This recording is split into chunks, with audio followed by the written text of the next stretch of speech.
Yo, what is going on, everybody? It is Justin, your guide into the other side, and we got a whole lot of news from this week. Especially, we're just gonna start out with Garga talking about first, second, and next month's trip with Metropolis and Project Dragon. But we'll also take a brief look at the what M Squared has been building to facilitate all of that. Especially, since they're the underlying. The tech is crazy. And then additionally, how the components of Project Dragon will kind of function the Agora and the ecosystem. And then we'll kind of take a look at the manufacturing process, just kind of recap that as we are trying to figure out what's going on. And then last but not least, we'll kind of look at the Apes Gotta Eat banana bill that aims to fund various Apechain initiatives. And there's like $100 million up in the air there. So we'll take a look at the Bored Ape Gazette with regards to news on that. So why don't we start from the beginning, the top down? I think earlier today we got an update from Garga where he said the first Otherside trip we had 4,500 concurrent players, and the second trip we had about 7,200. And next month we'll be doing something a little bit different. So Project Dragon will feature similar mass density numbers, but this time we're adding action gameplay. Guns, grenades, capture a point, defend it with thousands of people, or with 1,000+ people on your team. So that sounds like absolute insanity. Just just like a war of like Voyagers just shooting each other and blowing each other up to capture a point. That sounds pretty wild and in Metropolis. So that's pretty dank.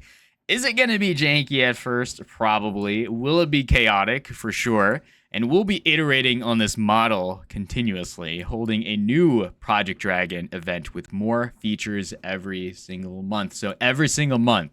So we should have Metropolis. There should be something after this in what's the month after July? May, June, July, August, September, October, November, December. So I do remember in the graphic he posted with the episodes, I think there's 12. So maybe we get 12. But lo and behold, there's gonna be a lot of these instances. So hopefully we have a couple of time zones to play in, and probably like a 2-week notice, so then we can call off work sick, maybe. Okay. Anyways, more importantly, all the components we use to build Project Dragon, we're going to bake that content and those blueprints down for other builders to use to make stuff with the Otherside development kit, our extension of the M Squared world builder. And this is going to become extremely relevant in the future, in my opinion, because that's probably how we're going to manufacture items using resources, those templates or blueprints. And then basically we make stuff, we give it to you, you make stuff too. And if any of us ever hit it right, like Warcraft's 3 custom games, that birthed countless standalone games and entire genres like, massively online battle arenas, in the case of like Dota 2 or League of Legends.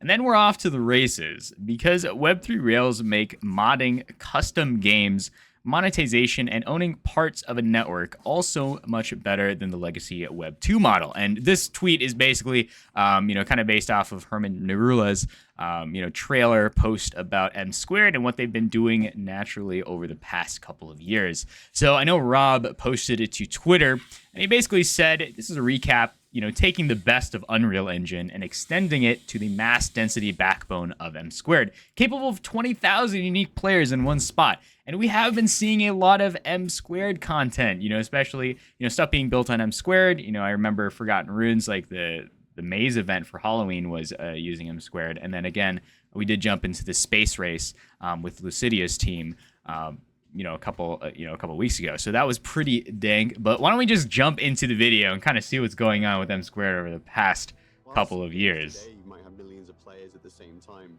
Those players are actually quite siloed. That's a lot of players. Hey! We got the apes, the grills, and the wizards. There's so many people.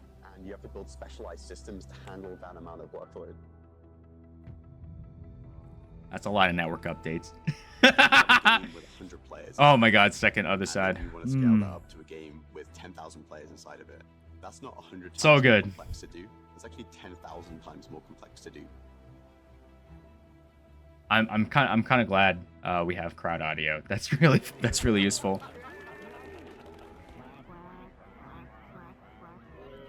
I love Otherside. Yeah, that's what I'm talking about. Oh my god. This is so cool. All right, y'all. Let's go. Okay, avatars are so great to have. We need like mutants, codas, everything, literally everything.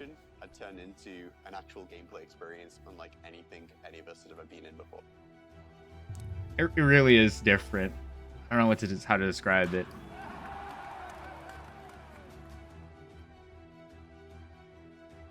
Let's go, Voyagers. That was the greatest shit I've ever I'm seen. so salty whenever I see Second Trip because I missed it. I missed that. I didn't participate. It's over. This was fun, though. That was fun, though. So, again, that's what's happening with M Squared. Again, you know, it is just... you have to experience it to kind of understand what Otherside is all about. But I'm sure you guys have jumped into one or two trips, you know, even Apes Come Home or the Town Hall.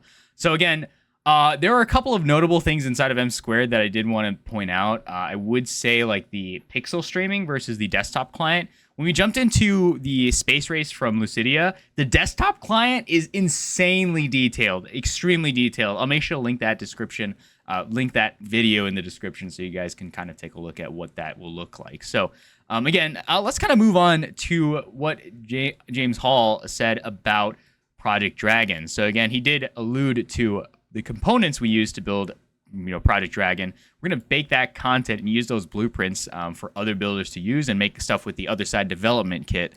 And this is what a real ecosystem will look like. We all win. So, that kind of reminds me of the Agora, right? I know this is the light paper of old, but again, it's very similar. You know, we have a template, we combine it with resources, and we get manufacturing, right? So, you know, I'm kind of jumping the gun here. You know, we have to see games first. You know, yesterday I kind of talked about Otherside's vertical. You know, we have to attract more players to play Otherside, and then that interest drives, you know, demand, or essentially like people wanting to use, you know, things inside of Otherside, and then that kind of facilitates the, you know, interest in resources and the deeds itself. So that's just kind of wanted to allude to. I got an eyelash in my eye, and it's been bothering me. Anyways, so we're gonna move on to the Apes Gotta Eat $100 million ape banana bill that aims to fund various Apechain initiatives. I mean, again, Apechain is very important because in the context of like resources and everything that's gonna, you know, be economy related, I would assume that is going on Apechain, right? For, you know, layer 2 interoperability, you know, reduced gas fees, etc., etc. But what is the $100 million ApeCoin banana bill going to do? So why don't we, you know, I'm just going to jump into the Bored Ape Gazette's article and kind of break it down so you guys can kind of see what is, you know, kind of in the future. So, written by Kyle here, he said, things are bananas in the ApeCoin ecosystem this evening after special council member Wabam formally shared the highly anticipated $100 million ApeCoin banana bill proposal to the DAO's discourse forum, right? So, again, it's co-written by the Ape Foundation, Horizon, and it has advisors from, you know, Yuga itself, as well as Animoca Brands.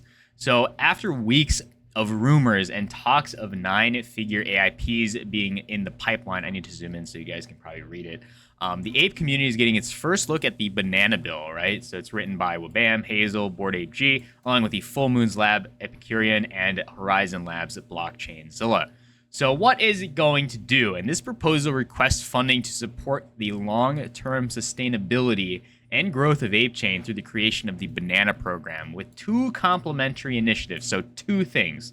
And the first thing is a commercial agreements initiative. And then the second thing is a user incentive initiative, right? So the commercial one is tasked with negotiating commercial agreements with projects, companies, and protocols committed to building on Apechain, right? So these will cover a wide array of structures and incentive models, including the possibility of revenue shares, collaboration, and other ownership agreements. So, you know, however, a key commonality will be that the terms of the commercial agreements will provide value back to the DAO.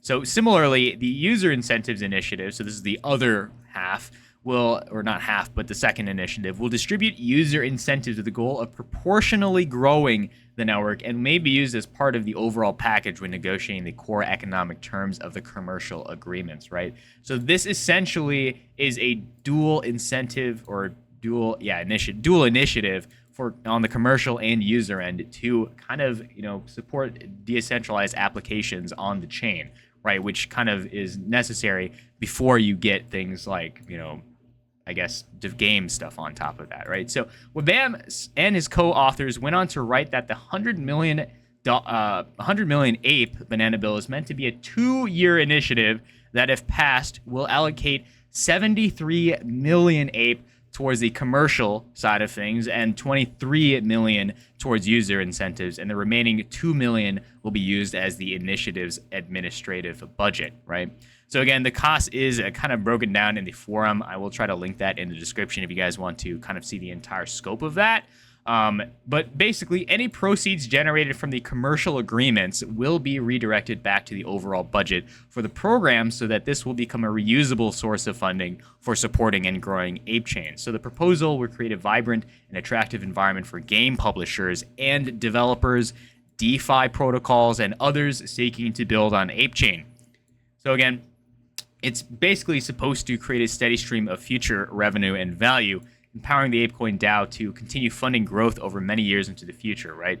So again, we will have to see. I will link the Bored Ape Gazette as well as the forum to the AIP in the description below, so you guys can kind of take a look. But definitely give me your first thoughts. I'm always curious what you guys are thinking with, the Apecoin DAO. And again, it's always interesting to kind of see what's going on with Project Dragon and how it is kind of setting up, the economy as well as the games. Well, games first, economy second, and then, of course, items and all that stuff and, deeds afterwards. So again, I'm excited to jump into the ODK. Hopefully, I don't have access, of course, so we're just waiting for it to drop out, or basically drop for us all. So again, I'm excited. Thanks for the update, Garga. You guys know what to do. Hit that like and subscribe button down below. It always helps me create more content. I will have as many of the links in the description so you guys can take a look at what's going on, especially with the news. But as always, we'll see you guys in the other side and catch you in the next one. Peace.